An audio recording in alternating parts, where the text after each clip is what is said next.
नमस्कार विद्यार्थियों, हम पढ़ रहे थे प्राकृतिक संसाधन और प्राकृतिक संसाधनों का किस प्रकार से संसाधन किया जा सकता है। तो प्राकृतिक संसाधनों की श्रेणी में सबसे पहले हम वन जो संसाधन है उनका संरक्षण किस प्रकार से किया जा सकता है। हमें पता है कि वन हमारे लिए कितने महत्वपूर्ण है, ये हमारे काम भी आते हैं तथा साथ ही साथ हमारे जो पर्यावरण है उसका बैलेंस बनाने में भी हमारे लिए काफ़ी लाभदायक होते हैं।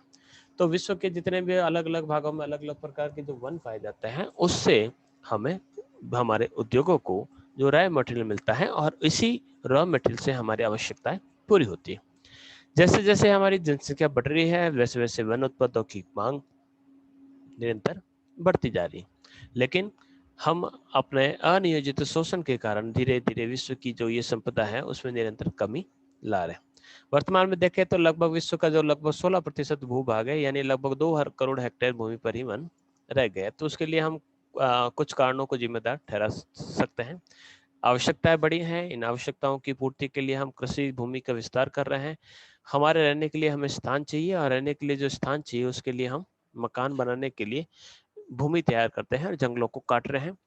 हमें हमारे उद्योगों की स्थापना करनी है, उसके लिए रॉ मटेरियल चाहिए, इसलिए हम वनों को शोषण कर रहे हैं। हमें ऊर्जा चाहिए और विशेष रूप से हम जो जलाऊ लकड़ी है उसके लिए हम वनों को लगातार काट रहे हैं। इसके अलावा हमारे जो फर्नीचर है या विभिन्न जो खनन कार्य करते हैं उसके लिए भी हम वनों को भी काट रहे हैं तथा पेड़ पौधों को भी काट रहे हैं। इसके अलावा अनियंत्रित जो पशुचारण है उसके द्वारा भी हमारा वनों का जो नाश हो रहा है। अनियंत्रित पशुचारण से जो छोटे छोटे से जो पौधे हैं जो भविष्य में बड़े वृक्ष बनेंगे वो पहले से ही नष्ट हो जाते हैं। तो इसके अलावा कई प्रकार से जो दावाग्नि होती है, जंगलों में लगने वाली आग प्राकृतिक कारकों से लगती है और मनुष्य भी लगा देता है, उसके कारण हो, वो दीमक के कारण हो, इन सभी से हमारे वनों का नाश हो रहा है। अब हानियां क्या होगी, हमारा इकोलॉजिकल बैलेंस पूरा पूरा सिस्टम चेंज हो जाएगा। वायुमंडल में जो ह्यूमिडिटी को होल्ड करने की जो कैपेसिटी है वो कम होगी, टेम्परेचर इंक्रीज होगा, जो वर्षा है वो धीरे धीरे कम होने लगेगी, मृदा अपरदन बढ़ेगा, बाढ़ की जो पुनरावृत्ति है वो बढ़ेगी, उसकी इंटेंसिटी है वो भी बढ़ेगा। इसके अलावा एक कार्बन के एक बहुत बड़े सोखने वाले तंत्र के रूप में विकसित जब ये इस प्रकार की वनस्पति खत्म हो जाएगी तो पर्यावरण में प्रदूषण होना लाजमी है। इसके अलावा भूमि की उर्वरकता समय में कमी आएगी। उसके पीछे कारण है कि जितने भी जो पौधे हैं वगैरह, ये भूमि की उत्पादकता को बढ़ाता है, उसकी फर्टिलिटी को इंक्रीज करता है। इसके अंदर पाए जाने वाले जो सड़े गले अंश जो होते हैं जो ह्यूमस क्रिएट करते हैं, क्योंकि पौधे हैं और पौधे पर न केवल पौधे डायरेक्टली तो इनडायरेक्टली रूप से उस पर निर्भर रहने वाले जो जीव हैं वो भी कहीं ना कहीं पर हमें प्रभावित करते हैं। इसके अलावा जब वनों को हम काटेंगे तो जितनी भी जो प्रजातियां हैं या जीव जंतु होंगे उनका माइग्रेशन होगा या धीरे धीरे वो पूरी पूरी समाप्त हो जाएगी। इसके अलावा वन से मिलने वाले जो उत्पाद होंगे उससे भी हमें कमी देखने को मिलेगी। यही सब चीजें देखते हुए, इन हानियों को देखते हुए हमें वन संरक्षण की आवश्यकता महसूस हुई। और वन जो संरक्षण है उसके लिए क्या क्या उपाय किए जा सकते हैं, तो सबसे पहले नियंत्रित और उचित विधि से कटाई की जा सकती है। यानी जो पौधों की जो कटाई की जाती है उस कटाई करने का तरीका कुछ इस प्रकार से हो कि ज्यादा से ज्यादा कटाई उन वृक्षों की जाए जो पक चुके हैं या कि उनकी उम्र हो चुकी है।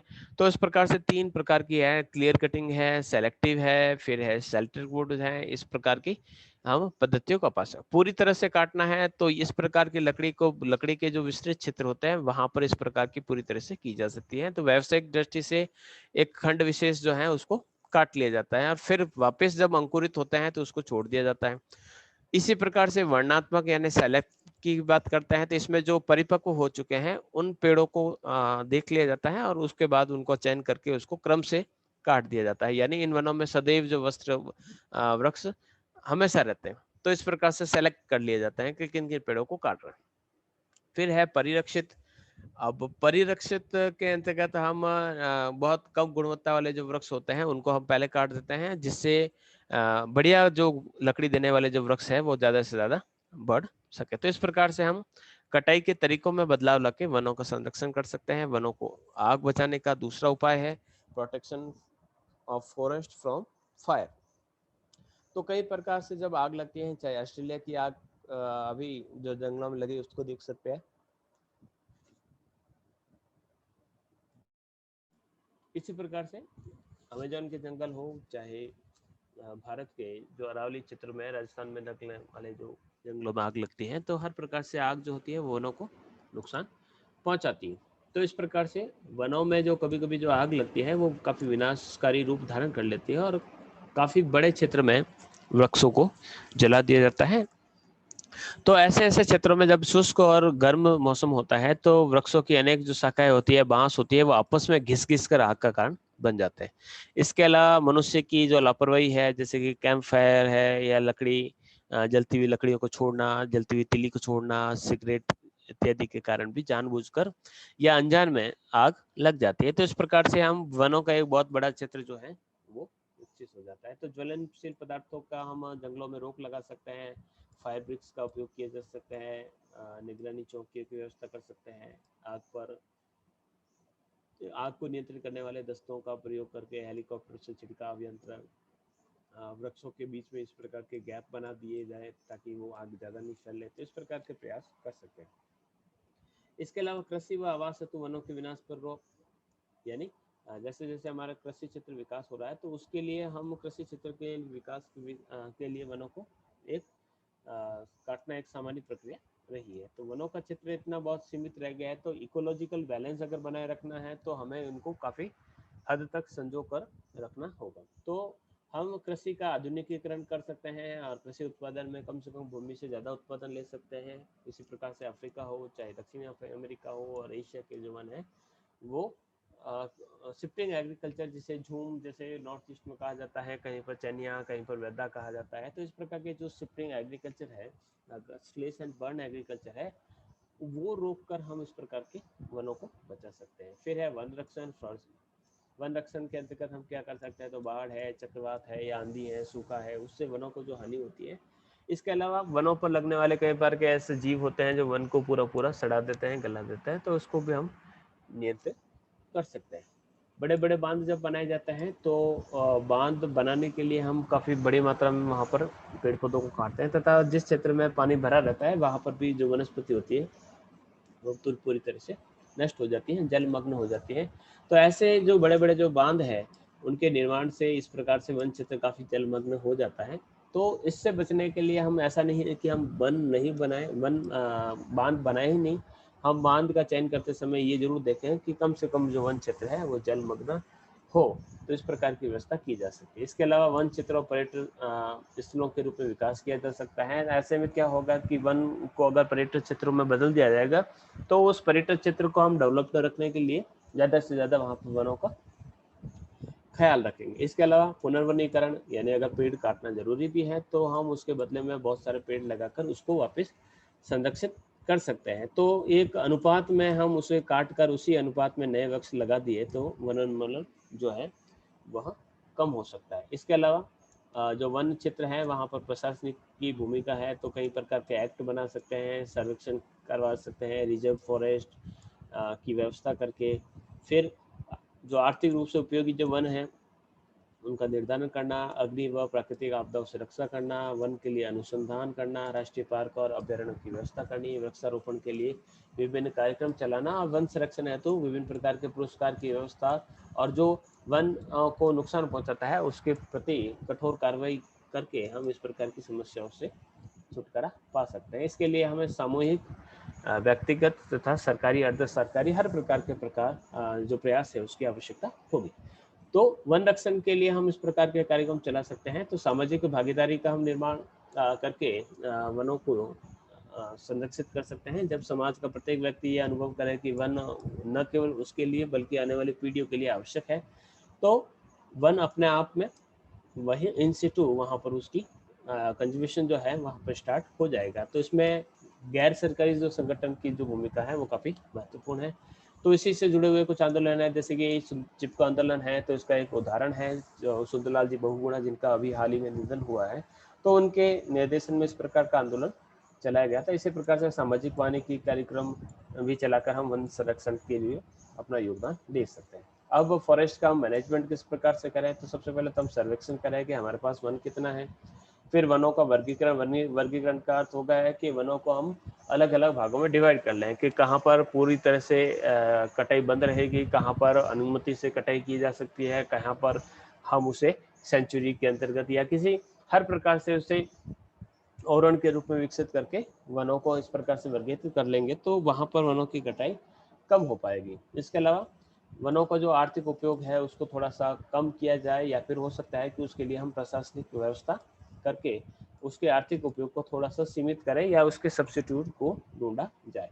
पर्यटन है तो वनों क्षेत्रों का हम विकास कर सकते हैं, सामाजिक वानिकी का प्रयोग कर सकते हैं, इसके लिए लोगों में सचेतना कार्यक्रम और सामाजिक चेतना जागृत कर सकते हैं। इसके अलावा वन संरक्षण हेतु नई विधियों का प्रयोग करके वन अनुसंधान तथा वानिकी की योजनाएं और उनके क्रियान्वयन के साथ साथ हम इस प्रकार से वन संरक्षण में अपनी भूमिका निभा सकते हैं। तो इस प्रकार से ये वन संरक्षण का पूरा कार्यक्रम रहेगा। इसी प्रकार से वन्य जीवों का संरक्षण करना है तो वन्य जीवों का जो संरक्षण है तो किस प्रकार से किया जा सकता है, तो वन्य जीवों के जो संरक्षण है तो कुछ कार्यक्रम लिया जा सकता है। अगर हम देखा जाए तो भारत हो चाहे विश्व हो, बहुत कम ऐसी कई ऐसी जैसे कि WWL जो एफ जो है फंड जो विश्व वन्य जीव जो कोष है उसमें देखा जाए तो कई ऐसी प्रजातियां हैं वो विलुप्त होने के कगार पर है। तो इसके लिए हम विभिन्न प्रकार के कार्यक्रम चलाकर MFP कार्यक्रम जो है यूनेस्को द्वारा 1971 में चलाया गया था और इसके अंतर्गत 1985 में विश्व के लगभग 65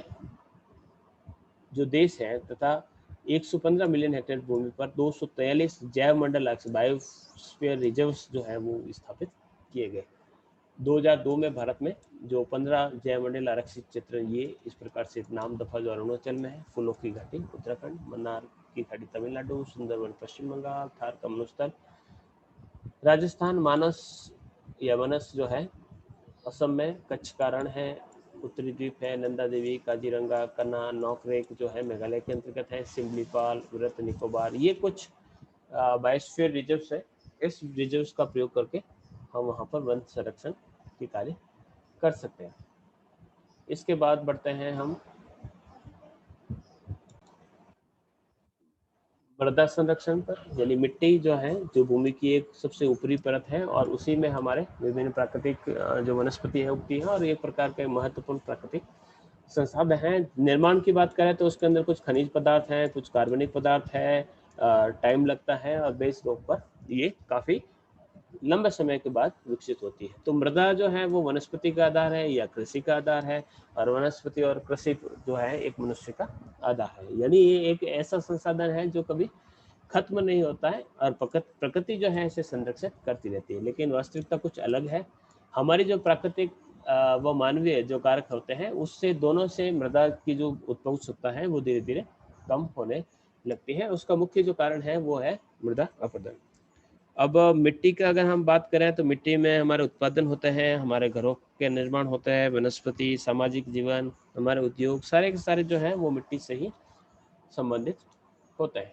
तो एक सामान्य मृदा अपरदन जो है वो प्राकृतिक क्रिया जिसके माध्यम से मृदा जो है वह हवा के माध्यम से या जल के माध्यम से या ग्लेशियर्स के माध्यम से अपरदित हो जाती है। इसके अलावा अपरदन के कई स्प्लेश इरोजन है, परत इरोजन है, नलिका जिस रील इरोजन है, अवनलिका अपरदन जिसे गुले इरोजन कहा जाता है, ये बैडलैंड टोपोग्राफी को क्रिएट करता है। इसके अलावा सागर तल के आसपास भी इस प्रकार के सागर का जो तट है वहां पर भी इस प्रकार के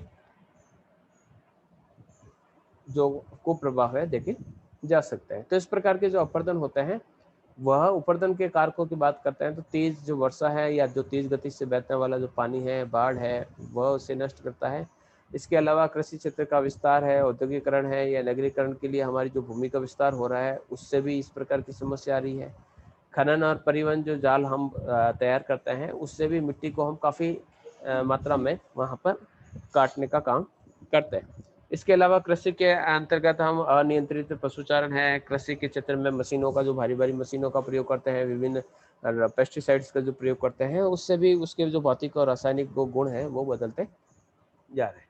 तो वृद्धि अपरदन और विनाश का प्रभाव क्या किस प्रकार से हमें दिखाई देता है, तो मिट्टी की जो उर्वरक क्षमता है वह नष्ट हो जाती है, मिट्टी के अंदर छोटी छोटी सी नालियां बन जाती है, बीड़ों का विकास हो जाता है, इसलिए वो मिट्टी किसी काम की नहीं रह पाती।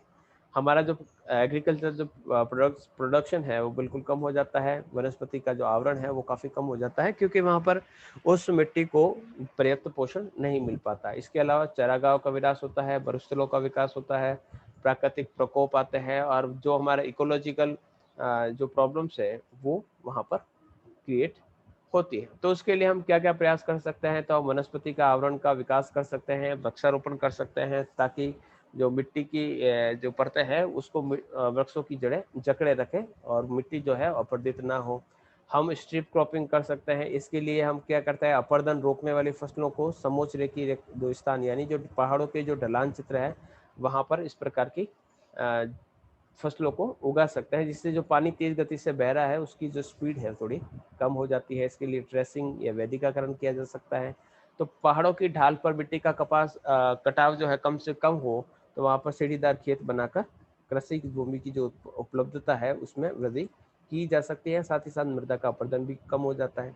फसलों को बदल बदल के बोना, क्रॉप रोटेशन, तो उसके लिए क्या होता है कि मिट्टी के अंदर जो पोषक तत्व पाए जाते हैं वह एक ही फसल को बार बार बोएंगे तो उसके अंदर पोषक तत्वों की काफ़ी ज़्यादा कमी हो जाएगी और उर्वरक शक्ति जो है वो खत्म हो जाएगी। तो हम वहाँ की जो जलवायु दशा है उसके अनुसार फसलों को 2 या 3 फसलों के क्रम में बोने का कार्य करता है। जैसे कि अगर कपास बोया है तो कपास के बाद उस पर गेहूं लगा दिया जाता है, उसके ऊपर सरसों नहीं बोते हैं, ताकि उसकी जो उपजाऊ शक्ति है वो बनी रहे। इसके अलावा जो गुली रीजन जो है वो आपके वहाँ पर नालियाँ बना जाते हैं। तो अब अनावश्यक रूप से जो पानी बह रहा है उसके लिए हम चेक डैम बना सकते हैं, पानी का जो रास्ता है बदल सकते हैं, वनस्पति के आवरण में वृद्धि कर लें ताकि ज़्यादा से ज़्यादा मिट्टी को की वृक्षों की जड़ें हैं वो मिट्टी के कटाव को रोकें। इसके अलावा नवीन जो स्ट्रक्चर्स बनाकर हम वहाँ पर अपरदन को रोक सकते हैं। समोच्च रेखी जुताई, कंटूर प्लगिंग किस प्रकार से होती है, तो इस प्रकार की जुताई के अंतर्गत मृदा जो है वो बहकर नहीं चली जाए जहाँ पर खेतों के अंदर ढलाव पाया जाता है, तो इस प्रकार की कृषि वहाँ पर की जाती है। पशु चारण पर नियंत्रण कर किया जा सकता है। तो पशुओं के जो खुर होते हैं वो मिट्टी के ऊपर की जो तत्व होते हैं या उसका जो संगठन होता है उसको काफ़ी कमजोर कर लेते हैं। तो जब उसके बाद जब बारिश आती है या पानी बहता है तो मिट्टी की जो कमजोर हो चुकी है उसकी परत यहाँ से उड़ी जाती है। तो इस प्रकार से हम उसको पशुचारण को नियंत्रित करें तो हमारा मृदा अपरदन रुक सकता है। इसके अलावा मल्चिंग, मल्चिंग क्या होता है, तो पौधों के जो तनों के जो ठूंठ होता है उसको वहाँ पर छोड़ दिया जाता है, तो वापस वहाँ पर पत्तियाँ अंकुरित हो जाती है और वो जो होती है पंक्तियाँ मृदा की नमी को वाष्पीकरण से रोकती है और मिट्टी को कार्बनिक पदार्थ भी देती है।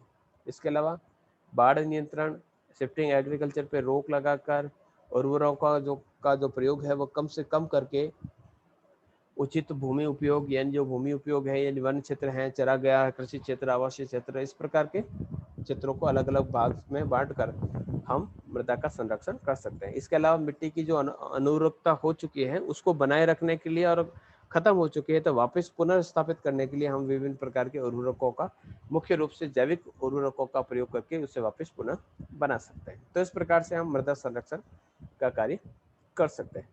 बात करते हैं जल संरक्षण। अब जल हमारे लिए जीवन है, ये हमें सभी को पता है, न केवल वनस्पति के लिए, बाकी जितने भी जो जीव हो उन सभी के लिए जल की आवश्यकता रहती है। लगभग ग्रामीण क्षेत्रों में हम 50 लीटर पानी यूज कर लेते हैं और ग्रामीण क्षेत्रों में, नगरीय क्षेत्रों की बात करें तो 150 लीटर पानी का हम प्रयोग कर लेते हैं। अब वाटर का एक साइकिल चलता है, लेकिन इस साइकिल के बीच उसके अंतर्गत कई प्रकार की अव्यवस्थाएं आ जाती हैं, तो वो उस पानी की गुणवत्ता को खत्म कर लेती है। तो उसके लिए हम क्या कर सकते हैं, उचित वितरण व्यवस्था बना सकते हैं। उचित वितरण व्यवस्था के अंतर्गत क्या कर सकते हैं, तो पाइपों की सहायता से हम जल वितरण कर सकते हैं ताकि जो भूमिगत जल है, भूमि है, जल को कम से कम सोके पानी का जो है व्यर्थ ना हो। इसके अलावा बाहरी गंदगी भी उसके अंदर ऐड नहीं हो।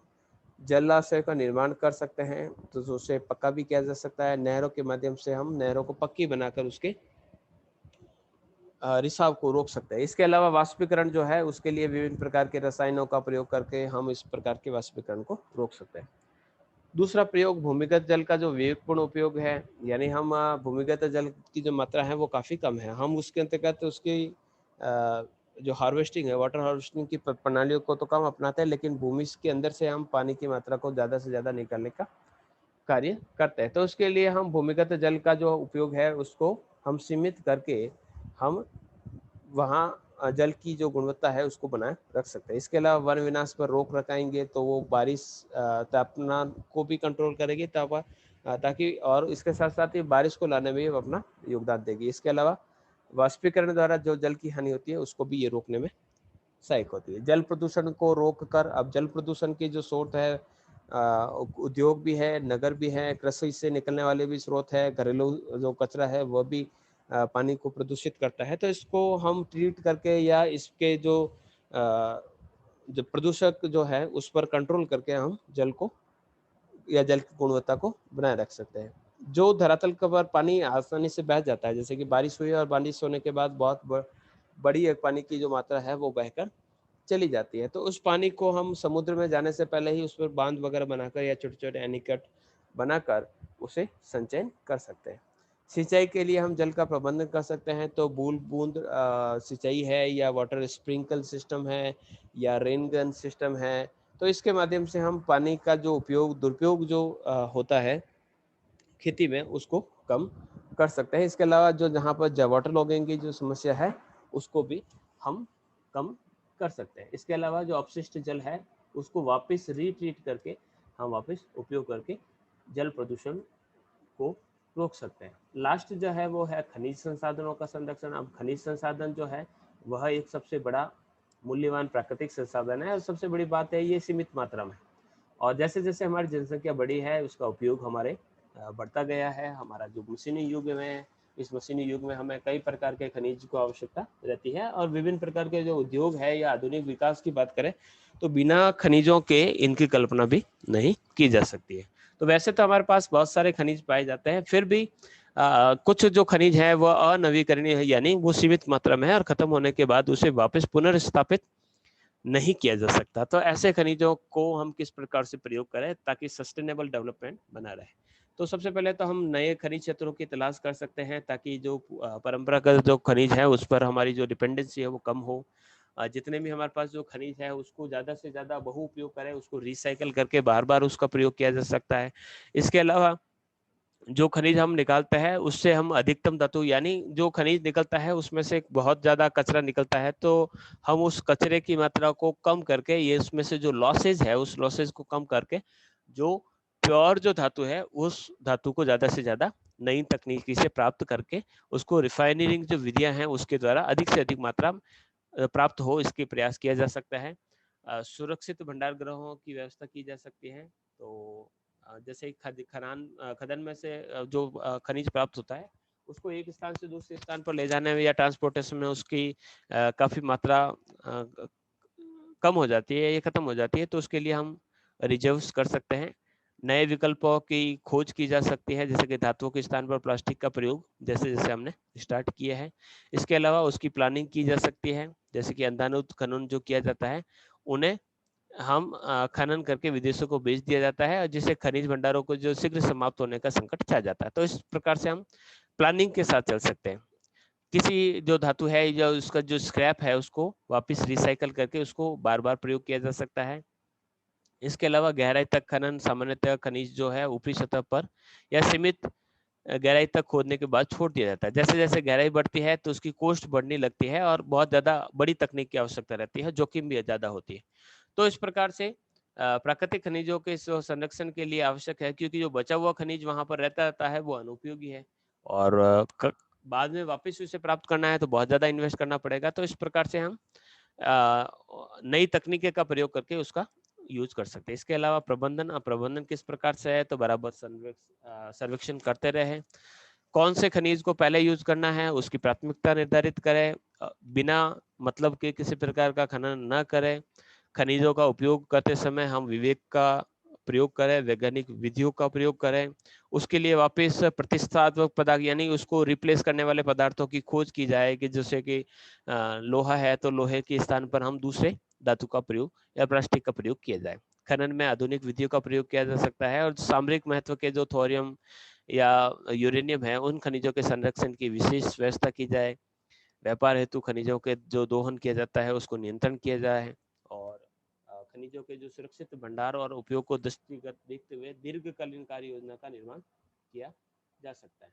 अब इसके संरक्षण के लिए हम क्या क्या प्रयास कर सकते हैं, तो अलग अलग क्षेत्र हैं, जैसे कि कोयले के लिए कुछ प्रयास कर सकते हैं, तो खनिज जहाँ से कोयला निकाला जाता है उसके पास ही उसको साफ करने की व्यवस्था की जाए, नई नई मशीनों का प्रयोग किया जाए, रसायन उद्योग में कोयले का जो प्रयोग किया जाता है उस उद्योग को हम कह सकते हैं कि वहाँ पर ज़्यादा से ज़्यादा उसकी चीज़ों को रोका जा सकता है। इसके अलावा ऊर्जा उत्पादन में आधुनिक तकनीकों का प्रयोग करके कोयले का जो उपयोग है, कम से कम कोयले में ज़्यादा से ज़्यादा ऊर्जा प्राप्त की जा सके। इसके अलावा जो घटिया कोयला है उससे की जो ईंटें हैं उसका ईंटें बनाकर उसका प्रयोग किया जा सकता है। तो इस प्रकार से हम खनिज संसाधनों का प्रयोग अलग अलग रूपों में करके उस संसाधनों का संरक्षण कर सकते हैं। तो इस प्रकार से आपकी ये संसाधनों का संरक्षण कंप्लीट होता है। इसके अलावा पेट्रोलियम वगैरह जो खनिज हैं उसका भी हम प्रयोग कर सकते हैं, तो ज़्यादा से ज़्यादा पब्लिक ट्रांसपोर्ट का यूज़ करके या जो पेट्रोल और डीजल पर हमारी जो डिपेंडेंसी है उसको कम करके इसका संरक्षण किया